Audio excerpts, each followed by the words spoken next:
may naka-target sa mata ko yung mga nagtraidor kay Digong, no? Hindi ko kayo kakalimutan. At saka hindi ko sila tatantanan. Itong si Victor Del Rosario, Mhm. na nagpo-post pa siya na pumunta si Bangag sa kanila, no? I think he's with some marine something part of the Yeah. government, no? Mhm. And he was saying, I was part of the Duterte administration. I was appointed, I became USEC, whatever.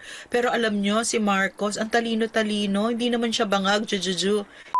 Up, okay? Up. You were appointed because ang kulit mo. Talagang he was really hounding BG. You were a nuisance. Pwede ba?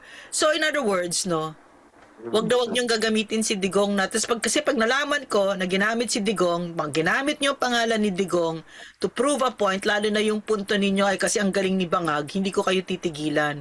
Kaya ako hindi tinitigilan yan si Vince Dizon, hindi ko titigilan yan si Libiran, hindi Si ko Galvez. titigilan yan si Si Galvez. Galvez. Oo. Wag na wag ninyong gagamitin si Digong.